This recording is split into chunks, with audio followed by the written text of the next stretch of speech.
Trump સરકારે ભારત પર ઝીંક્યો છે ટેરિફ બોમ્બ। ભારત પર અમેરિકાએ 26% ટેરિફ ઝીંક્યો છે। અમેરિકાએ ભારત પર લગાવ્યું છે રેસિપ્રોકલ ટેક્સ। જી હા, ટ્રમ્પે ભારત સહિત તમામ દેશો પર લગાવ્યું છે રેસિપ્રોકલ ટેક્સ। રેસિપ્રોકલ ટેક્સના કારણે આયાત પરનો શુલ્ક વધશે। ટ્રમ્પે પોતાના સંબોધનમાં પીએમ મોદીનો ઉલ્લેખ કર્યો અને કહ્યું કે ભારતના પ્રધાનમંત્રી મોદી હાલમાં અમેરિકા આવ્યા, તેઓ મારા સારા મિત્ર છે, પરંતુ આ પ્રવાસ દરમિયાન મેં પીએમ મોદીને કહ્યું કે તમે અમારી સાથે યોગ્ય વ્યવહાર નથી કરી રહ્યા। ભારત હંમેશા અમેરિકા પાસેથી 52% ટેરિફ વસૂલી રહ્યું છે, એટલે અમે તેમનાથી અડધો 26% ટેરિફ લઈશું। સાથે ટ્રમ્પે એવું પણ કહ્યું છે કે પોતાના ભાષણ દરમિયાન ટ્રમ્પે કહ્યું કે સંયુક્ત રાજ્ય અમેરિકા અન્ય દેશો પાસેથી મોટરસાયકલ પર માત્ર 2.4% ટેરિફ વસૂલે છે। આ વચ્ચે થાઇલેન્ડ અને અન્ય દેશ ખૂબ વધારે કિંમત વસૂલી રહ્યા છે, જેમ કે ભારત 60%, વિયેતનામ 70% અને દેશ તેનાથી પણ વધુ કિંમત વસૂલે છે। આમાં પણ શ્રમિકો વર્ષોથી જે ક્રૂર હુમલાઓનો સામનો કરવો પડ્યો છે, આ તેમના વિરુદ્ધ કરવામાં આવેલી અન્યાયનો જવાબ છે। અમેરિકી રાષ્ટ્રપતિ ટ્રમ્પે દુનિયાભરના દેશોને કહ્યું છે કે જો તમે ઈચ્છો છો કે અમારા ટેરિફ ઓછા થાય તો પહેલાં પોતાના ટેરિફ ઓછા કરો। જો તેઓ ફરિયાદ કરશે ઈચ્છે તો તેમના ટેરિફ પણ શૂન્ય થઈ જાય। તેમને પોતાના ઉત્પાદન અમેરિકામાં જ બનાવવા જોઈએ। જો તમે પોતાના કારખાનાનું ઉત્પાદન અમેરિકામાં બનાવે છે તો કોઈ ટેરિફ નહીં લાગે અને અમે પહેલાં ક્યારેય ન જોયેલી સંખ્યામાં કંપનીઓને અમેરિકામાં આવતા જોઈએ છીએ। કયા દેશ પર કેટલો ટેરિફ લાગી દેવાયો છે જરા જોઈ લો। ભારત પર 26% ટેરિફ છે। ત્યાર પછી અન્ય દેશો તાઇવાનની વાત કરીએ તો 32% ટેરિફ લગાવવામાં આવ્યું છે।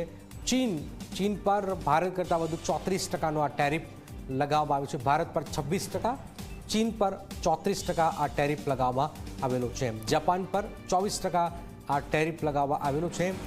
ખૂબ જ મહત્વપૂર્ણ આ જે મુખ્ય જે દેશો જે છે એના ઉપર ટેરિફ લગાવી દેવામાં આવ્યો છે। અમેરિકાએ ટેરિફ લગાવ્યો છે।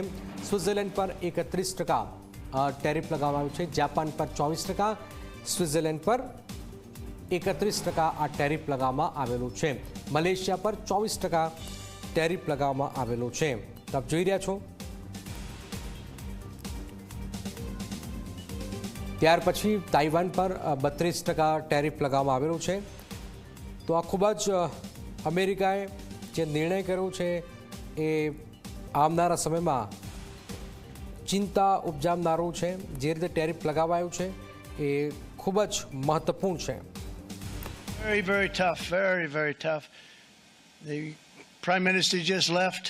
He's a great friend of mine, but I said, you're a friend of mine, but you're not treating us right. They charge us 52%. You have to understand, we charge them almost nothing for years and years and decades. And it was only 7 years ago when I came in, we started with China and charged them. We took in hundreds of billions of dollars from China in tariffs. And they understood, honestly.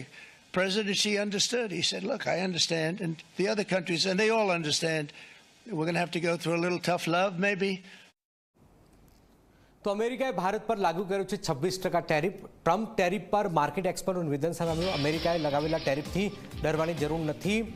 Market expert Jaydeep ચુડાસમાએ વાત કરી છે। Market પર નવા ટેરિફની એટલી અસર નથી। Pharma અને આઈટી ક્ષેત્ર ટેરિફમાંથી બાકાત છે।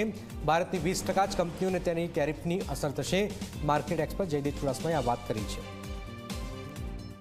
એ રીતે ગઈકાલે ડોનાલ્ડ ટ્રમ્પે વિશ્વના 60 દેશો ઉપર જે ટેરિફ લગાવ્યા અને તેમાં પણ આપણા જે પડોશી રાષ્ટ્રો ઉપર જે ટેરિફ લગાવ્યા તેનાથી પણ ઇન ટર્મ્સ ઓફ પર્સન્ટેજ ઓછા ટેરિફ લગાવવામાં આવ્યા છે। અને મોટાભાગના રોકાણકારોને હું કહીશ કે જે ટેરિફની આપણા દેશ ઉપર લેસ ઇફેક્ટ એટલા માટે થશે કે કારણ કે ભારતનો જે સૌથી મોટો જે અમેરિકા સાથેનો વેપાર છે તેમાંથી 80% વેપાર ફાર્માસ્યુટિકલ અને આઈટી સેક્ટરમાંથી આવે છે।